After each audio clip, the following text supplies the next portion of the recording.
तो अब बात करते हैं साइबर ठगी की। मध्य प्रदेश के साथ ही देश भर में साइबर ठगी का जाल लगातार फैलता जा रहा है। मध्य प्रदेश में ठगी के मामले से जुड़ी खबरें बैक टू बैक, चलिए अब आपको बताते हैं।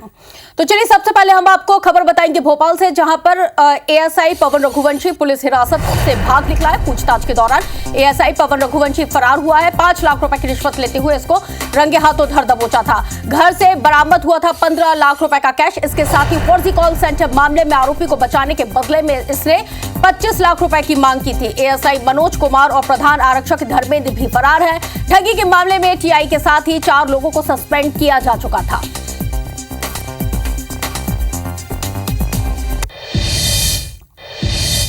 तो देखिए दूसरी खबर देवास से देखेंगे। यहां भी फर्जी कॉल सेंटर से जुड़ी हुई खबर सामने आई है, जहां पर पुलिस ने फर्जी कॉल सेंटर पर बड़ी कार्रवाई करते हुए 13 कॉल सेंटर पर दबिश दी। इस दौरान पुलिस ने कार्रवाई करते हुए 7 आरोपियों पर केस दर्ज कर उन्हें गिरफ्तार कर लिया। आरोपियों के पास से 60 मोबाइल, 40 कंप्यूटर, 40 सीपीयू और 4 लैपटॉप जब्त किए गए।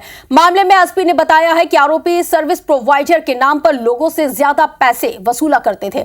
आरोपियों के पास से कई अहम दस्तावेज भी पुलिस ने जब्त किए हैं।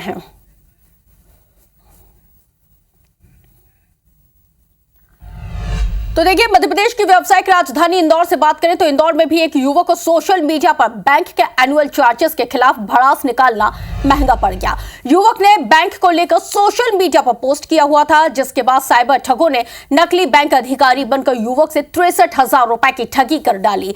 युवक को जब तक कुछ भी समझ में आता, जब तक वो कुछ समझ पाता, तब तक उसका अकाउंट खाली हो चुका था। अब युवक की शिकायत पर क्राइम ब्रांच थाना पुलिस ने मामले की जांच शुरू कर दी है।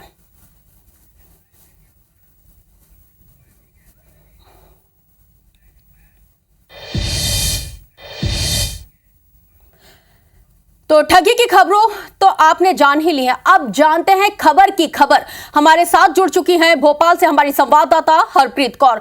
हरप्रीत, हमने देखा है कि मध्य प्रदेश को शांति का टापू कहा जाता था, लेकिन अब ये जो साइबर ठगी और ठगी का टापू बनता हुआ जा रहा है।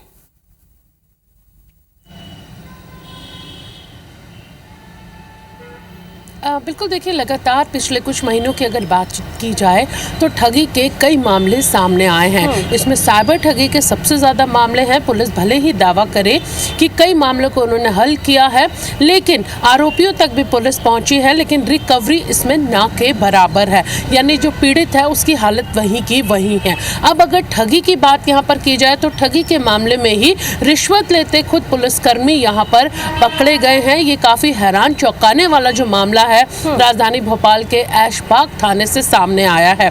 यहाँ पर थाने से कुछ दूरी पर ही पिछले 4 साल से एक शेयर ट्रेडिंग का जो काम है कॉल सेंटर के माध्यम से किया जा रहा था। और सोचिए कि एक कमरे में चल रहे इस ऑफिस में 22 युवक युवतियां बैठकर पूरे देश में लोगों को करोड़ों का चूना लगा रहे थे और पुलिस को इसकी खबर नहीं थी।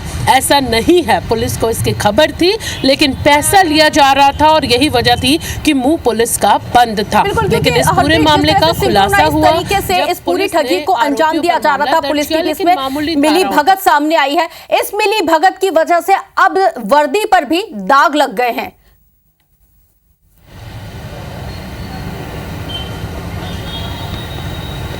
बिल्कुल सही कहा आपने कि सवाल वर्दी पर भी यहाँ पर उठे हैं, क्योंकि सबूत किसी और को नहीं, खुद पुलिस के खिलाफ पुलिस को ही मिले हैं। पुलिस ने ही टीआई और इसके साथ ही एक एएसआई हेड कांस्टेबल को यहाँ पर पुलिस कमिश्नर ने सस्पेंड किया है, क्योंकि वो तमाम सबूत यहाँ पे भ्रष्टाचार के मिले हैं। ठगी के जो यहाँ पे आरोपी हैं उनको संरक्षण देने के यहाँ पर मिले। और अब इस पूरे मामले में अपडेट ये सामने आया है कि जल्द ही पुलिस की टीमें रवाना की जा रही हैं और टीआई समेत 2 एएसआई और इसके साथ ही जो हेड कांस्टेबल आरोपी बनाए गए हैं, जल्द उनकी गिरफ्तारी हो सकती है। क्योंकि कल पुलिस ने 25 लाख रुपए रिश्वत की पहली किश्त 5 लाख रुपए लेते हुए एएसआई पवन रघुवंशी को रंगे हाथों गिरफ्तार किया। सुबह 4 बजे तक पूछताछ की कार्रवाई चली और उसके बाद पुलिस हिरासत से ही बताया जा रहा है कि पवन रघुवंशी फरार हो गया। फिलहाल उसे तलाशा जा रहा है। इसके साथ ही एएसआई मनोज, इसके साथ ही हेड कांस्टेबल धर्मेंद्र को भी यहाँ पर जो दोनों अंडरग्राउंड हो गए उन्हें तलाशा यहाँ पर जा रहा है। लेकिन हरप्रीत, इस सिंडिकेट को कैसे रोका जाएगा? क्योंकि एएसआई के ऊपर भी कई लोग इसमें शामिल होंगे, क्योंकि लंबे वक्त से ये सिंक्रोनाइज तरीके से ये पूरा जो नेक्सस है वो ऑपरेट हो रहा था।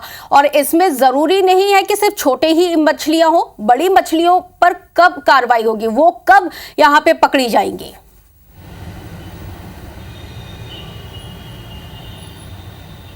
देखिए, जाहिर सी बात है, आपने बिल्कुल सही यहाँ पर कहा कि छोटी मछलियाँ यहाँ पर काफ़ी नहीं हैं, बड़े मगरमच्छ भी यहाँ पर बैठे हैं। अब इसी का पता खुद पुलिस लगाएगी कि आखिर वर्दी की आड़ में कौन ये खेल खेल रहा था और इन्हें किनका संरक्षण यहाँ पर था। हालांकि यहाँ पर टीआई जितेंद्र गढ़वाल जिन्हें सस्पेंड इस मामले में किया गया है, एएसआई पवन रघुवंशी ने उन पर आरोप लगाए हैं कि उनके कहने पर वो 25 लाख रुपए की जो रिश्वत की डील है वो की थी। लेकिन जितेंद्र गढ़वाल का ये कहना है इस पूरे मामले में कि उन्हें फंसाया जा रहा है। अब देखना होगा जब पुलिस इन चारों को पकड़ेगी, पूछताछ करेगी, तो जाहिर सी बात है कि पूरा नेक्सस खुलकर सामने आएगा कि आखिर कहां से पैसा वही रटा रटाया जवाब दिया जाता है। जिस आरोपी पर मुकदमा चलता है और शिकंजा कसता है, तो वही रटा रटाया जवाब जैसे कि फिल्मों में दिया जाता है कि फंसाया जा रहा है, और यहाँ भी वही आरोपी यहाँ पे ऐसा ही जवाब देते नजर आ रहे हैं। बहुत शुक्रिया हरप्रीत, तमाम जानकारी साझा करने के लिए, हमारे साथ जुड़ने के लिए।